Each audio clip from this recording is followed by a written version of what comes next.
परमात्मा राधा कृष्ण के चरणारविंदों में शतकोटि नमन। मित्रों को, जिज्ञासुओं को, धर्म प्रेमियों को, ज्योतिष विज्ञान प्रेमियों को हर हर महादेव, बम बम भोले नमः शिवाय। मित्रों, दिनांक 20 सितंबर दिन सोमवार पूर्णिमा तिथि से पितृपक्ष प्रारंभ हो रहा है। इसे श्राद्ध पक्ष भी कहा जाता है। मनुष्य होने का अर्थ समस्त प्रकार की दैवीय संपदाएं जिनका हम उपभोग करते हैं उनके प्राप्ति के लिए जीवन में समस्त प्रकार के सुख प्राप्त करने के लिए ये पक्ष है। इस पक्ष में मनुष्यों को विशेष रूप से जो भारत भूमि में उत्पन्न हुए हैं, जो इस भारत वर्ष में धराधाम पर निवास करते हैं, कोई न कोई व्यक्ति, कोई न कोई परिवार किसी न किसी वंश से जुड़ा हुआ है। कोई न कोई उसका गोत्र है, कोई किसी वंश का है, कोई किसी खानदान का है, कोई किसी परिवार का है। जो लोग समस्त प्रकार की सुख सुविधाएं प्राप्त करके अपने कष्टों को दूर करना चाहते हैं, उनके लिए ये पक्ष सर्वश्रेष्ठ पक्ष है। जिनकी कुंडलियों में पितृदोष है, पितृदोष है, राहु केतु के द्वारा सूर्य और चंद्र पीड़ित हो रहे हैं, उनके लिए उन ग्रहों की समस्याओं का समाधान भी इसी पक्ष में छिपा हुआ रहता है। हर मनुष्य के ऊपर 3 प्रकार से ऋण रहता है। 3 प्रकार से मनुष्य कर्जदार रहता है, ऋणी रहता है। संसार में देव ऋण है, जो देवताओं की कृपा आपको जो प्राप्त होती है, उनको आप क्या देते हैं, उनसे लेते ही लेते हैं, मांगते ही रहते हैं। जो इसीलिए हमारे ऊपर देव ऋण है। देवताओं की कृपा के फलस्वरूप इस धराधाम पर हमारा सबका जन्म होता है। देवताओं के आशीर्वाद से हमारे वंश की वृद्धि होती है, हम स्वस्थ रहते हैं, समस्त प्रकार के सुखों का, सुख की वस्तुओं का उपभोग और उपयोग करते हैं। तो देव ऋण भी है, ऋषि ऋण। हम किसी न किसी ऋषि की संतान हैं। हमारे पास, मनुष्यों के पास संसार में जितना भी ज्ञान है, जितना भी शास्त्रों के माध्यम से, पुराणों के माध्यम से, ज्योतिष के माध्यम से, उपनिषदों के माध्यम से जो भी ज्ञान है, वेदादि जो भी ज्ञान है, वो सभी ऋषियों के माध्यम से हमको प्राप्त होता है। उस ज्ञान से हम मनुष्य कहलाते हैं। क्योंकि मनुष्य में केवल ज्ञान ही अधिक है, बाकी सारे कृत्य पशुओं के और मनुष्य के समान रूप से होते हैं। ज्ञानम तन मनुष्याणाम यत्तेषां मृगपक्षिणाम। तो देव ऋण है, देवताओं का कर्ज है हमारे ऊपर, ऋषियों का कर्ज है। और जो जिनसे हम उत्पन्न हुए हैं, हमारे माता पिता हैं, हमारे बाबा दादी हैं, हमारे परदादा परदादी हैं, नाना हैं, नानी हैं, परनाना परनानी हैं, वृद्ध प्रनाना वृद्ध परनानी हैं, अर्थात ये पितर हैं हमारे। इसके अतिरिक्त जो भी हमारे सगे संबंधी होते हैं, चाचा है, मौसी है, मामा है, बुआ है, फूफा है, ससुर है, सासू माँ है, ये जितने भी हमारे, ये सभी पितृ कहलाते हैं। हमारे मित्र भी उसी पितृ कोटि में सम्मिलित हो जाते हैं। और यहाँ तक ऋषियों ने कहा है, हमारा धर्म जो सनातन धर्म है वो ये कहता है कि जिनका कोई भी नहीं है, जिनको आप जानते भी नहीं हैं, वो किस योनि में है, वो वृक्ष की योनि में है, पशु की योनि में है, किसी भी देश में उनका जन्म है, वो कहीं पर भी रह रहे हैं, लेकिन आपके द्वारा जो भी उनको संतुष्ट किया जाता है, देवताओं को संतुष्ट किया जाता है, ऋषियों को संतुष्ट किया जाता है, पितरों को संतुष्ट किया जाता है, यानी उनको तृप्त किया जाता है। तृप्त करने का नाम ही तर्पण है। उनकी तृप्ति, उनकी संतुष्टि, उनकी प्रसन्नता ही और तर्पण कहलाती है। ये जो सोमवार 20 सितंबर से पूर्णिमा तिथि से अमावस्या तिथि पर्यंत 16 दिन का जो पितृपक्ष श्राद्ध पक्ष जिसे कहा जाता है, ये प्रारंभ हो रहा है। उसमें ये वर्ष में एक बार ही आता है।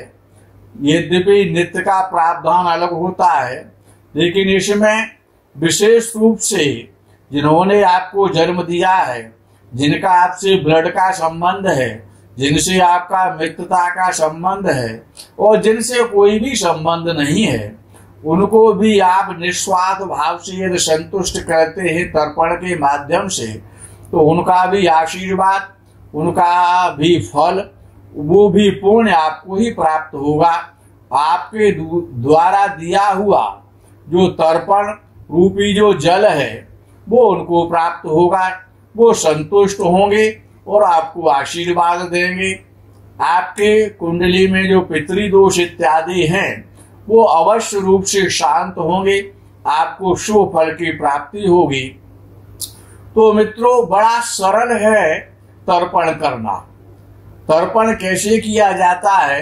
सबसे पहले स्नान करके पवित्र होकर के मध्याह्न के समय, प्रातः ऐसा देखने में आता है कि प्रातः काल लोग जो नहीं भी जानते हैं वो भी तर्पण करने का ब्राह्मणों के द्वारा प्रयास करते हैं और करते हैं। हमने देखा है नदियों के किनारों पर, हमने देखा है कि ऐसा लोग करते हैं। कुछ लोग अपने घर में भी करते हैं। सबको तर्पण करने का अधिकार है, वो किसी भी धर्म के हैं, लेकिन हैं तो इस भारत भूमि पर, वो भी किसी न किसी की संतान है, कोई न कोई उनका गोत्र है, कोई न कोई उनके भी सगे संबंधी हैं। तो सबको उनको संतुष्ट करने का, अपने जीवन को सुखमय बनाने का ये सुंदर अवसर है जो आगामी कल से जो प्रारंभ हो रहा है। इसमें ये कार्य करना बड़ा सरल है और श्रेष्ठ है। इसका जितना वर्णन किया जाए वो उतना ही कम है। सबसे पहले शुद्ध पवित्र होकर के स्नान करके मध्याह्न काल में, प्रातः काल जो लोग करते हैं वो वैधानिक नहीं कहलाता है। जब हमारे यहाँ भूलोक में, इस पृथ्वी लोक पर जब दिन के 12 बजते हैं, तब पितृलोक में जहाँ पर पितृस्वरों का निवास है वहां पर प्रातः काल होता है। अर्थात जो पितरों से संबंधित जितना भी कृत्य है, जो भी कार्य है, वो मध्याह्न काल यानी दोपहर से 12 बजे से प्रारंभ करना चाहिए। भोजन भी यदि कराना है, यदि आप तर्पण नहीं करते हैं, अब तो एक ऐसी प्रथा सी बन गई है कि जिस हमारे पिता की तिथि है या हमारी माँ की जो तिथि आती है मरण की, या हमारे बाबा दादी की, परबाबा परदादी की, नाना नानी की, उन पर केवल लोग भोजन कराने को ही श्राद्ध मान बैठते हैं। भोजन कराने का नाम न तो तर्पण है न श्राद्ध है। कम से कम श्राद्ध का विषय तो बहुत बड़ा है, उसको आप नहीं कर सकते हैं। प्रत्येक विद्वान ब्राह्मण उसको कराने में अक्षम है, लेकिन तर्पण तो आप कर सकते हैं। मध्याह्न काल में जिस नित्य नहीं कर सकते हैं, तो जिस दिन आपके पूर्वजों का जो भी तिथि आती है, किस तिथि में उनका देहावसान हुआ है, ये सभी को पता होता है, तो उनके लिए तर्पण करना चाहिए। तर्पण में, देव तर्पण में कुशा और चावल का प्रयोग होता है। ऋषि तर्पण में जौ और कुशा का प्रयोग होता है, और पितृ तर्पण में काले तिल और कुशा का प्रयोग होता है। बड़ा सीधा सा, बड़ा सरल सिद्धांत है कि जब आपको तर्पण करना है तो शुद्ध पवित्र होकर के केवल धोती पहन करके कंधे पर गमछा डाल करके इस प्रकार से बैठ जाएं। बैठने के बाद तर्पण जो होता है वो पात्र तांबे का हो, कांसे का हो, पीतल का हो, लेकिन लोहे का पात्र नहीं होना चाहिए या मिट्टी का पात्र नहीं होना चाहिए। सबसे पहले संकल्प करना होता है, बड़ा सरल है, उसमें कोई खास बात नहीं है।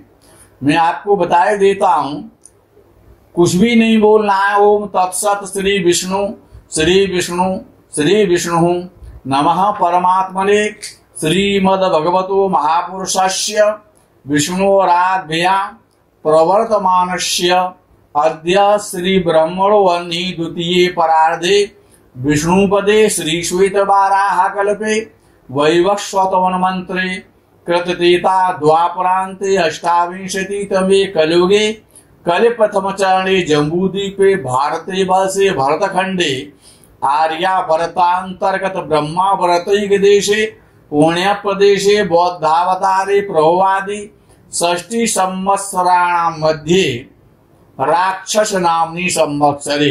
ये जो वर्तमान में जो संवत्सर चल रहा है, इसको राक्षस नाम की संज्ञा दी गई है। 60 संवत्सर होते हैं, 60 संवत्सरों में ये राक्षस नाम का संवत्सर है।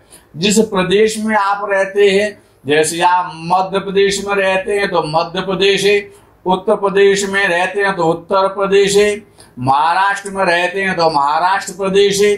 जिस प्रदेश में भी आप रहते हैं उस प्रदेश का आपको नाम लेना है।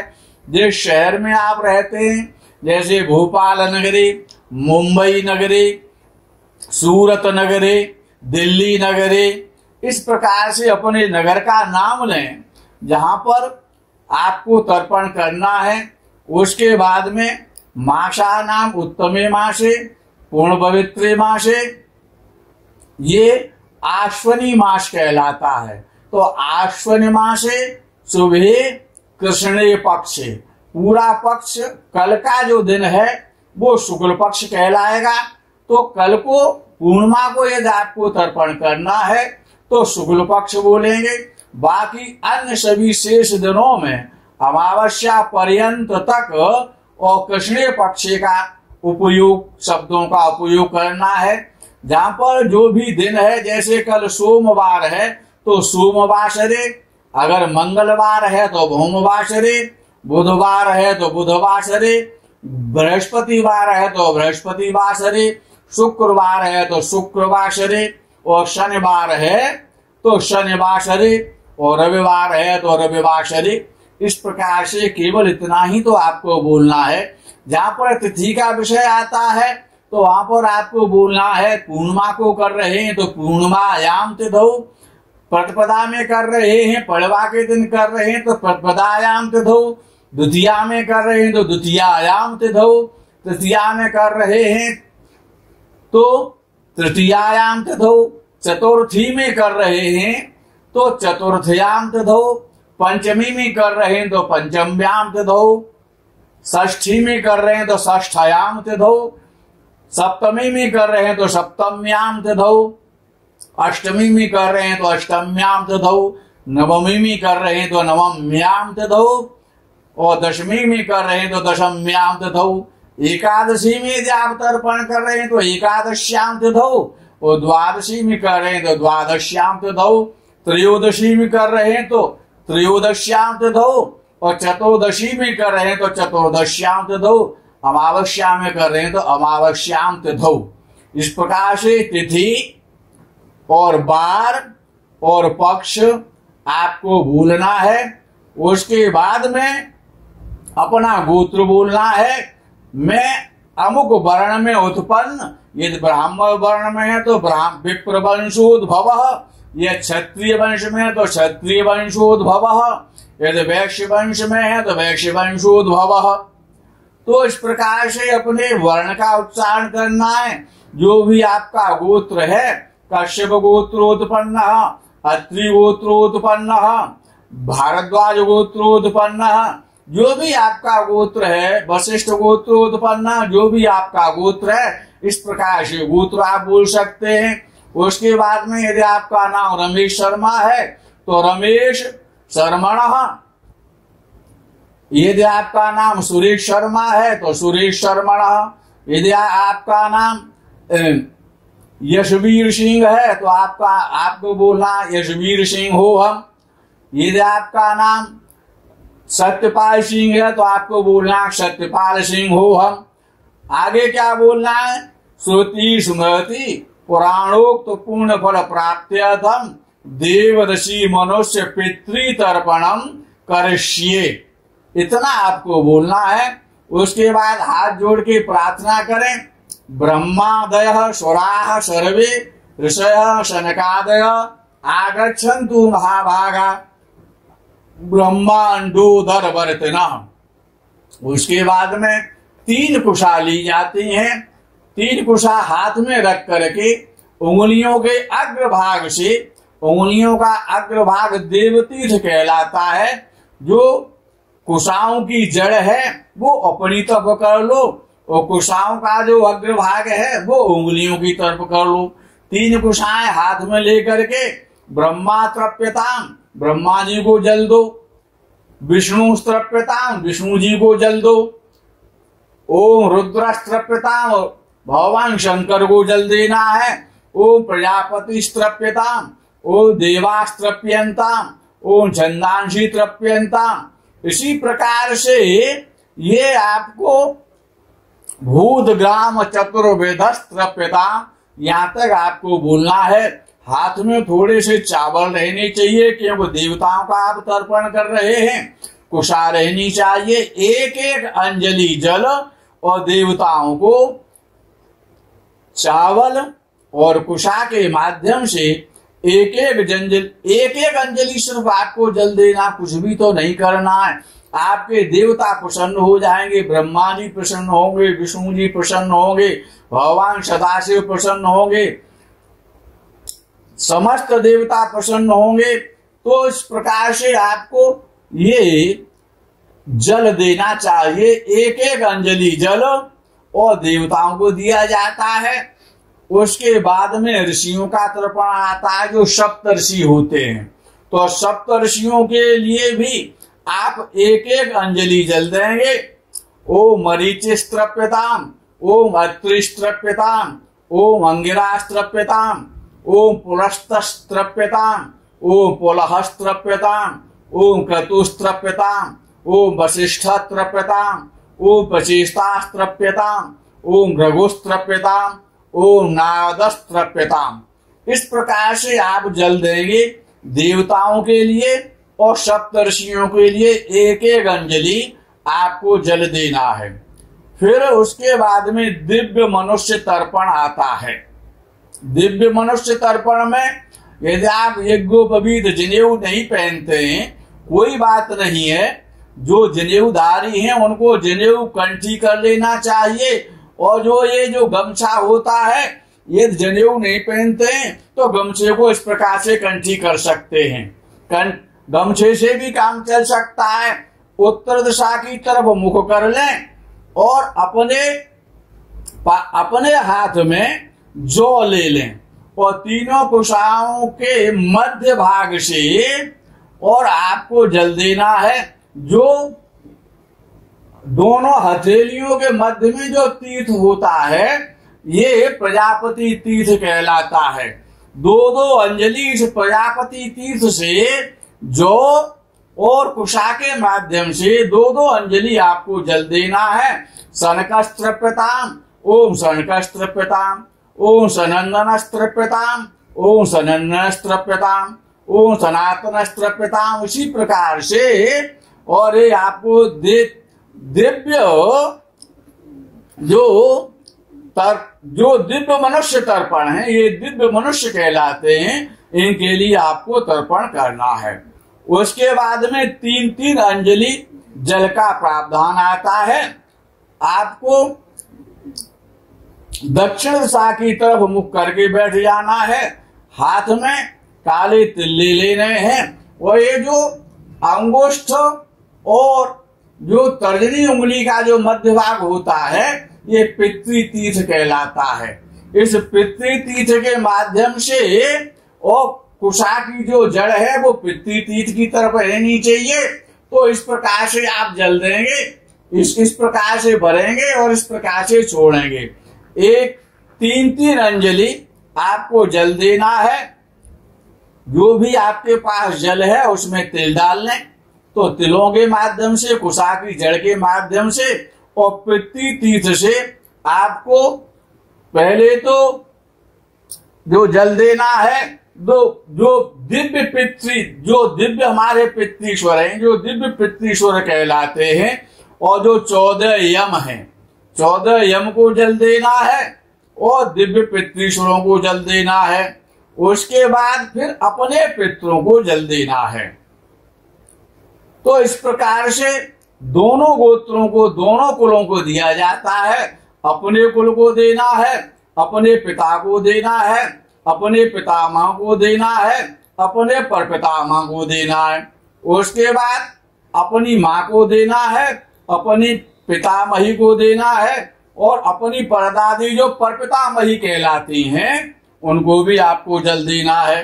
लेकिन जिनके माता पिता उपस्थित हैं उनको देव तर्पण करने का और ऋषि तर्पण करने का और यम तर्पण करने का अधिकार है, उनको पितृ तर्पण करने का अधिकार नहीं है। वो अपने माता पिता को या अन्य किसी भी पितर को जल नहीं दे सकते हैं, लेकिन देवताओं को और सप्तर्षियों को और 14 यमों तक उनको अधिकार दिया गया है कि यम तर्पण तक वो नित्य जल प्रदान कर सकते हैं। तो इस प्रकार से ये जो श्राद्ध पक्ष आ रहा है इसमें आप, विधान तो बहुत बड़ा है, मैं कब तक उसका व्याख्यान करता रहूंगा, लेकिन मेरी आपसे सबसे एक विनम्र प्रार्थना है कि जिनके माता पिता उपस्थित हैं उनके माता पिता को करना चाहिए, पिता को करना चाहिए। जिनके माता पिता नहीं हैं उनको भी करना चाहिए। जिनके माता पिता उपस्थित हैं उनको यम तर्पण तक करने का अधिकार ऋषियों ने दिया है, उनको भी करना चाहिए। निश्चित रूप से इस पक्ष में यदि आप ऐसा करते हैं तो आपको लाभ अवश्य मिलेगा। जो लोग नहीं कर सकते हैं, जिनके पास कोई समाधान नहीं है, जो इस प्रकार की सर्विसें इत्यादि हैं, जिनके व्यापार इस प्रकार के हैं, जो नहीं कर सकते हैं, वो हमारे फोन पर कांटेक्ट कर सकते हैं। हम उनको वो सुविधा प्रदान करेंगे। वो अपने गोत्र कुल खानदान का जहाँ के रहने वाले हैं, जो और अपने 3 पीढ़ी तक के पितरों का, उसके पश्चात वो द्वितीय कुल में जो नाना नानी परनाना परनानी सरनाना सरनानी का भी गोत्र और उनके नाम लिख करके भेजेंगे तो उनको भी सुविधा प्रदान की जाएगी। ये आप कोई भी सुविधा लेना चाहते हैं हमारे माध्यम से, पुण्य का कार्य है, आपको करना चाहिए। और ये जो देव जो ऋण है, ऋषि ऋण है और पितृ ऋण है, इनसे उन्मुक्त होने का सबसे श्रेष्ठ समय है। इस समय को ना जाने दें। यदि आप नहीं कर सकते हैं तो हमारे दिए हुए नंबरों पर आप संपर्क करें, हम आपको समस्त सुविधाएं प्रदान कराएंगे। मित्रों, आप प्रसन्न रहें, आपके देवता प्रसन्न रहें, आपको आशीर्वाद दें। आपके ऋषि और आपके पितृश्वर आपको आशीर्वाद दें, आप सदा प्रसन्न रहें। इसी कामना और भावना से मैं इस वीडियो में यही विराम करता हूं। मुझे आशा ही नहीं, विश्वास भी है कि आप अवश्य ही इस 16 दिन के जो पितृपक्ष हैं इनमें आप अवश्य ही कुछ न कुछ ऐसा जरूर करेंगे कि आपका पूरा वर्ष आपको प्रसन्नतादायक हो, आपके बिगड़े हुए काम बनने लगे। पितरों के आशीर्वाद से, देवताओं के आशीर्वाद से, ऋषियों के आशीर्वाद से ये आपको करना चाहिए। साथ ही साथ नित्य कौओं को, गायों को, कुत्ताओं को और अतिथि को भोजन व्यवस्था अवश्य करें। कुछ न कुछ खाने की उनके लिए अवश्य व्यवस्था करें। ऐसा अवश्य करने से और आपको निश्चित रूप से भविष्य में उन्नति मिलेगी, आपका मन प्रसन्न होगा, समस्त प्रकार के सुखों की प्राप्ति होगी। मैं इस प्रकरण को यही विराम करता हूँ, विश्राम करता हूँ। यदि आपको स्पेशल कोई जानकारी लेनी है तो आप फोन के माध्यम से हमसे ज्ञान प्राप्त कर सकते हैं। यदि आप तर्पण कराना चाहते हैं उसकी व्यवस्था हम बना सकते हैं। यही विराम करते हैं, यही विश्राम करते हैं। हर हर महादेव, बम बम भोले, नमः शिवाय। जय गौ माता की।